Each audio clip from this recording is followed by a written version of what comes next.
नमस्कार, आप देख रहे हैं आर्या न्यूज। मैं हूं आपके साथ पल्लवी सिंह। एक नजर डालेंगे दिन भर की बड़ी खबरों की ओर। तो बता दें कि अफगानिस्तान में अब औपचारिक रूप से तालिबान राज शुरू होने जा रहा है। भयंकर हिंसा और खौफ के बीच 20 साल बाद तालिबान ने अफगानिस्तान में एक बार फिर से वापसी कर ली है। अब इस नई सरकार की दुनिया के प्रति क्या रणनीति होगी, इसके दूसरे देशों संग रिश्ते कैसे होंगे, और इस पर अब तालिबान के प्रवक्ता जबीहुल्लाह मुजाहिद का एक जवाब सामने आया है। उन्होंने चीन को अपना सबसे बड़ा साथी बता दिया है। बर्बादी की कगार पर खड़े अफगानिस्तान को फिर से एक बार खड़ा करने की जिम्मेदारी तालिबान चीन को सौंप सकता है। इस बारे में प्रवक्ता ने एक न्यूज पोर्टल को जानकारी देते हुए बताया कि चीन हमारा सबसे महत्वपूर्ण साथी रहा है। यह हमारे लिए भी एक सुनहरा मौका होने जा रहा है। चीन हमारे देश में निवेश करके फिर से इसे खड़ा कर देगा। तर्क ये दिया गया कि अफगानिस्तान के पास बड़ी तादाद में कॉपर माइंस हैं और ऐसे में चीन अगर उन्हें फिर से सक्रिय कर दे और समय के लिहाज से मॉडर्न बना दे तो यह देश के लिए काफी फायदेमंद हो सकता है। अब आने वाले दिनों में चीन और तालिबान की एक ऐसी साझेदारी देखने को मिल सकती है जिस वजह से भारत की मुसीबतें और भी ज्यादा बढ़ जाएंगी। दरअसल एक तरफ तालिबान चीन से मदद की आस लगाए बैठा है, तो वहीं दूसरी तरफ वो चीन के हर उस प्रोजेक्ट को समर्थन भी दे रहा है जिसका भारत खुलकर विरोध करता है।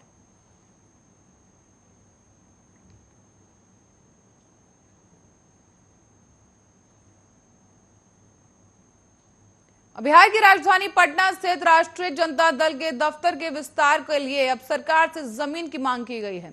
आरजेडी प्रदेश अध्यक्ष जगदानंद सिंह ने इस बाबत नीतीश कुमार को पत्र लिखकर पार्टी ऑफिस के बगल वाली 14,000 स्क्वायर फीट की जमीन आरजेडी को सौंपने की मांग की है।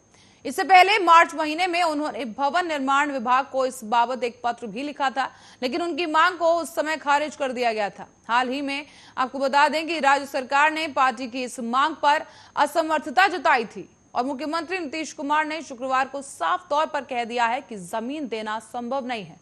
पत्रकारों के सवाल का जवाब देते हुए भी नीतीश कुमार ने आगे बताया कि वो क्या बोलते हैं ये वो ही जाने, ये सब उन्हीं से जाकर पूछिए। आज तक जो सभी पार्टियों को जमीन दिया गया है वो 2006 के बाद इंतजाम जो किया गया ये सबको मालूम है। उन्होंने कभी किसी पार्टी को जमीन नहीं दी।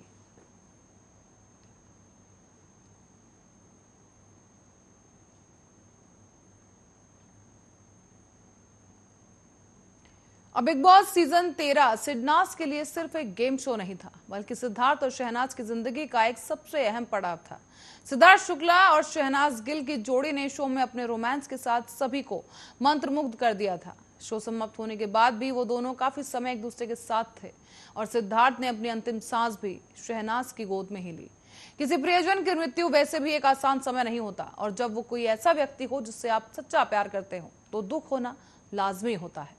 मीडिया रिपोर्ट्स के मुताबिक ऐसा ही कहा जा रहा है शहनाज के बारे में। शहनाज की गोद में सिद्धार्थ ने अंतिम सांस ली थी, जिसके बाद से ही शहनाज पूरी तरह से टूट चुकी है। राहुल महाजन ने भी बताया कि जब उन्होंने शहनाज को देखा तो उनका चेहरा पीला पड़ चुका था।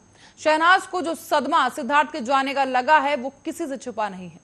तस्वीरें हम आपको दिखा रहे हैं जहां पर शहनाज, ये तस्वीरें जो हैं शमशान घाट के बाहर की हैं, जहां पर शहनाज शमशान घाट के अंदर जा रही थी, लेकिन इस दौरान शहनाज बिल्कुल बेसुध थी। शहनाज के भाई उन्हें लेकर कार में लेकर वहां पहुंचे थे और देखा यह भी गया कि शहनाज एम्बुलेंस के पीछे भी सिद्धार्थ का नाम चिल्लाते हुए नजर आई हैं। बता दें सोशल मीडिया पर कुछ ऐसी वीडियोस खूब वायरल हो रही हैं जिसमें दिखाया जा रहा है कि शहनाज एम्बुलेंस की ओर दौड़ती हुई सिद्धार्थ चिल्लाती नजर आई। वो पहले उनका नाम चिल्लाती हैं और फिर एम्बुलेंस की ओर दौड़ती हैं। शहनाज जब सिद्धार्थ की कार के शमशान घाट में अपने भाई शाहबाज के साथ जा रही थी तो वो बुरी तरह से रोती हुए भी दिखाई दी।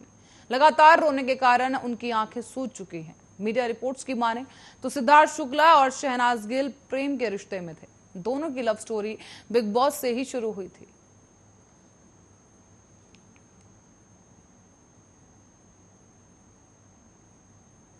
बढ़ेंगे अगली खबर की ओर, जहां पिछले साल दिल्ली में हुए हिंसा मामले में जेल में बंद छात्र नेता उमर खालिद की जमानत याचिका पर आज दिल्ली के करकटुमा कोर्ट में सुनवाई की गई है।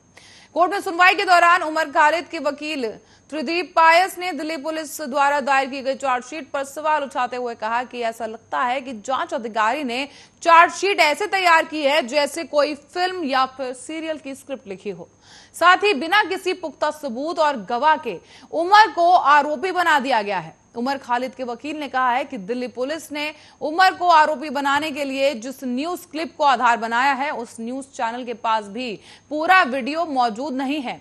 ऐसे में दिल्ली पुलिस ने अपनी चार्जशीट में उमर के खिलाफ जिन भी आरोपों का जिक्र किया है, उनमें किसी भी सूरत में यूएपीए के तहत मामला नहीं बनता है। उमर खालिद के वकील ने दलील देते हुए आगे बताया कि नागरिकता संशोधन एक्ट यानी सीएए के खिलाफ किसी एक समुदाय ने प्रदर्शन नहीं किया था, बल्कि इसको लेकर प्रदर्शन पूरे देश भर में हुआ। दिल्ली पुलिस ने जो चार्जशीट दायर की है, उसमें भी उमर के खिलाफ सीधे तौर पर कोई गवाह या सबूत मौजूद नहीं है।